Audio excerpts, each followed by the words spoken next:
Jemaat yang dikasihi oleh Tuhan kita Yesus Kristus. Shalom dan selamat pagi buat kita semua.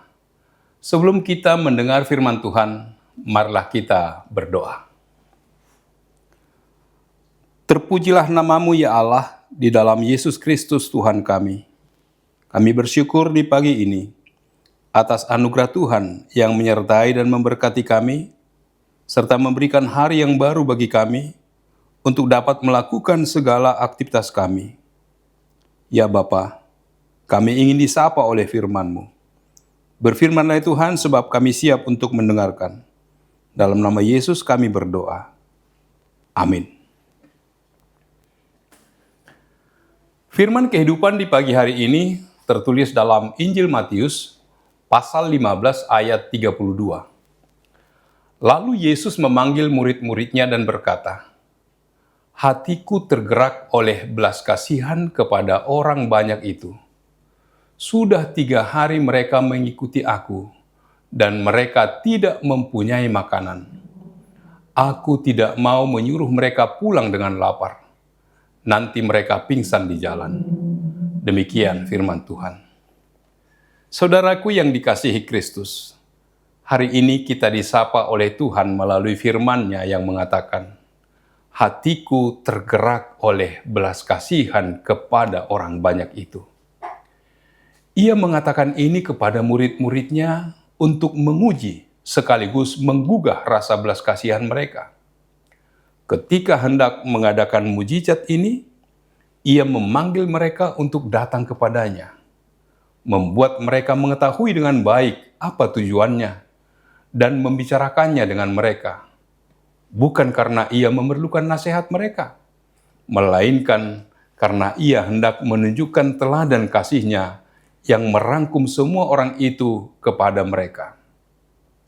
Ia tidak memanggil mereka hamba, sebab hamba tidak tahu apa yang diperbuat tuannya, melainkan memperlakukan mereka sebagai teman dan penasehatnya.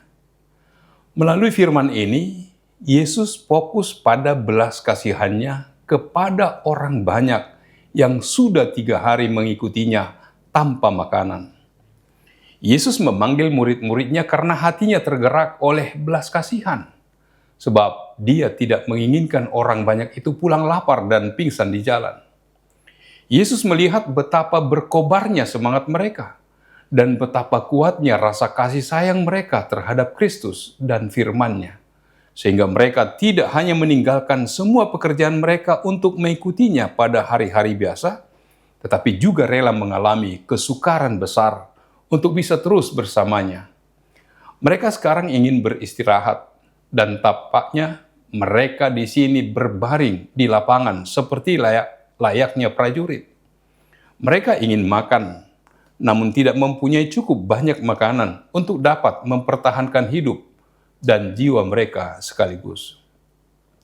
Di sini kita melihat bahwa makanan yang tersedia pada murid-muridnya saat itu 7 roti dan beberapa ikan kecil.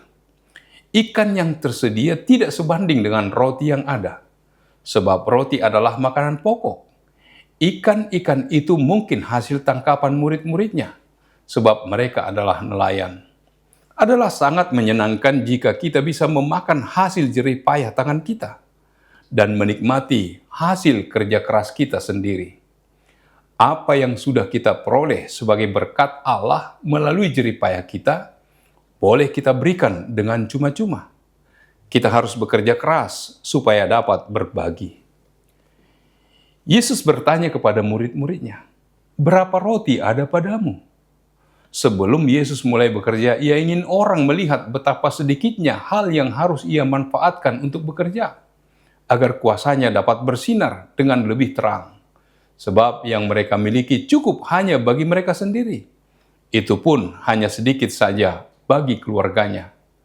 Namun Kristus ingin agar mereka memberikannya kepada orang banyak, dan percaya kepada Allah untuk memberi mereka lebih banyak lagi.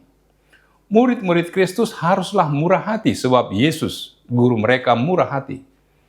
Apa yang kita miliki harus bisa kita berikan dengan ikhlas jika itu diperlukan. Yesus melakukan mukjizat dengan memberkati dan membagi makanan itu sehingga cukup untuk mengenyangkan semua orang. Firman ini mengajarkan tentang kemurahan hati dan belas kasihan Yesus yang aktif bertindak untuk memenuhi kebutuhan orang lain. Ia mengajak murid-murid untuk berpartisipasi dalam pekerjaannya dengan apa yang mereka miliki. Anugerah Tuhan cukup untuk memenuhi kebutuhan besar sekalipun. Ini menjadi pengingat bahwa belas kasihan harus diwujudkan dalam tindakan nyata, empati, tidak hanya sekedar rasa iba, simpati. Kita diajak untuk meneladani sikap Yesus yang peduli dan bertindak bagi sesama, serta percaya bahwa Tuhan memiliki cukup berkat untuk mencukupi kekurangan. Belas kasihan yang tergerak dalam hati harus diiringi dengan tangan yang mau berbagi, bekerja dan mempersembahkan apa yang ada untuk kebutuhan bersama. Amin. Marilah kita berdoa. Bapa di surga, terima kasih Tuhan, sebab Engkau telah berfirman kepada kami, memberitahukan bagaimana Engkau melihat halayak ramai yang membutuhkan makanan dan minuman. Tergerak oleh belas kasihan kepada orang banyak itu berarti bahwa ada sesuatu yang harus dilakukan kepada orang yang lapar dan haus. Itulah yang dilakukan oleh Yesus dengan murid-muridnya pada saat itu. Ya Bapa, ajarlah kami untuk boleh saling berbagi seorang dengan yang lain, sehingga kebutuhan kami tercukupi, sebab Engkau yang mencukupkannya dalam kehidupan kami. Sertai dan berkatilah kami dalam aktivitas kami, kegiatan kami satu hari ini. Terpujilah nama-Mu. Dalam nama Yesus kami berdoa dan mengucap syukur. Amin. Anugerah dari Tuhan kita Yesus Kristus, kasih setia dari Allah Bapa serta persekutuan dengan Roh Kudus, kiranya menyertai kamu sekalian. Amin.